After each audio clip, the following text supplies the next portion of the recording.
Question number 9, Rodney Hyde. Question number 9, order. Order. Order. Order. There's such noise the person I'm calling to ask their question cannot hear me. Question number 9, the Honourable Rodney Hyde. Thank you, Mr. Speaker. You need to be 6 inches smaller. Order. Order. I've called the Honourable Rodney Hyde on question number 9. Thank you, Mr. Speaker. Order. Order.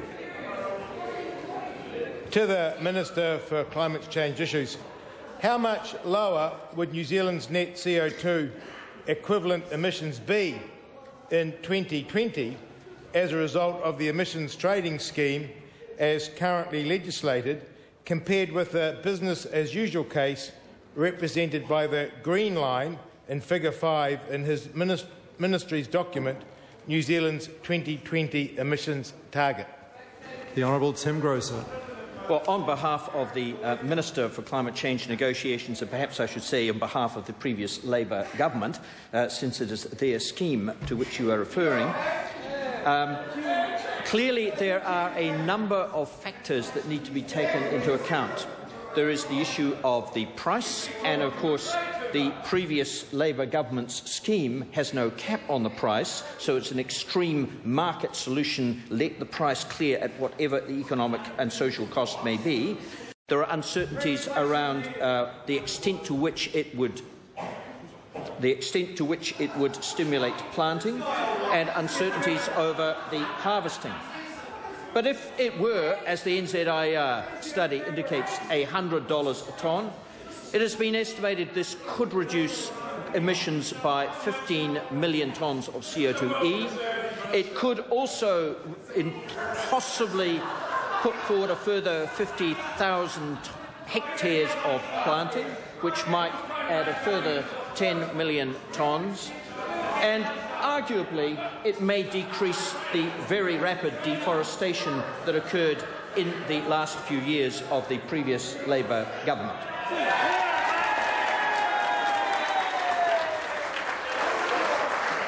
Order. Order. Order. I'm on my feet, in case members hadn't noticed. Before I call the Honourable Rodney Hyde further, the question that was asked was a perfectly serious question. The House deserved to hear the answer because there was a straight question, and obviously the answer was quite complicated, and I want the House to be able to hear the answers, and I'm serious about that. The House deserves to hear the answer. The Honourable Rodney Hyde, supplementary question. Point of order, the Honourable Darren Hughes. Mr. Speaker, the opposition certainly agrees with you that we need to hear the answer, but I think the two issues there was, one, the extraordinary length of the answer, and second, the political content from the beginning about he was answering on behalf of a former Labour government. We'll ignore all the other theatrics that went on, but those 2 points alone meant it was very difficult to maintain order, and if he gives a shorter answer without all the political stuff, I'm sure he'll find he'll be heard in silence. Member makes no order. I don't need further assistance on the matter. I think the Honourable Darren Hughes makes a perfectly good point, and I'd ask the Minister in responding further to actually avoid unnecessary political content. The Honourable Rodney Hyde. Thank you, Mr. Speaker. To the Minister, does he agree with the NZIER Infometrics report that setting the price of carbon at $100 a tonne will still leave emissions 20% above 1990 levels, but will also cost the average New Zealander 9.7% of their wages? The Honourable Tim Groser. On behalf of the Minister of Climate Change, and I will stop at that point to avoid introducing ironic humour yet again into the Parliament, let me say the answer to that is very straightforward. Yes, that is exactly correct, but it is, of course, the result of modelling. And whether you think that is realistic depends on, one, what you generally think of modelling, two, what you think of this particular general equilibrium modelling, and three, how realistic you think the assumptions are.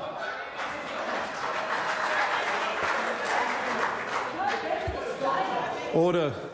Could I just remind the Minister that the Speaker should not be involved in his answer either?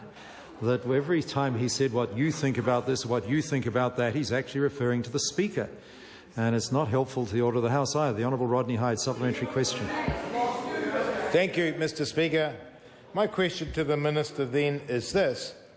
What is the projected cost to the government if the price of carbon is at $100 a tonne under the emissions trading scheme? The Honourable Tim Groser. On behalf of the Minister, well, logically, of course, we should defer answering this question to 2022. There is no... when I'm confident that the then Minister of Finance, the Honourable Bill English, will indeed be in a position to answer the question.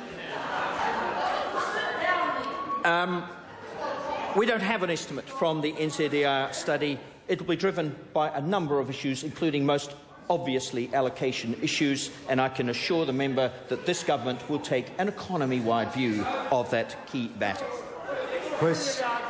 Charles Chauvel, supplementary question.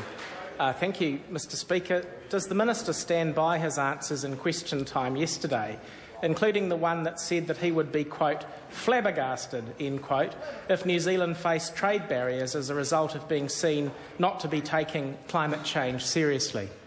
The Honourable Tim Groser. I can assure the member that I stick by that comment.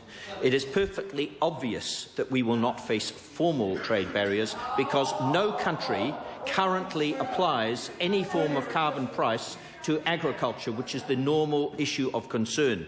But, however, we need to be account of our customers. That is a more subtle and important question. Charles Chauvel, supplementary question. Order. I've called Charles Chauvel. So does the Minister say that the Prime Minister was wrong to have said in a speech in Gisborne last Wednesday that in respect of climate change, quote, if we do nothing, there will be trade barriers, end quote, and, quote, to do nothing could mean the next generation will not have the family farm, end quote? The Honourable Tim Groser. Mr. Speaker, the Prime Minister is always right. And the Prime Minister knows full well that doing nothing is not an option.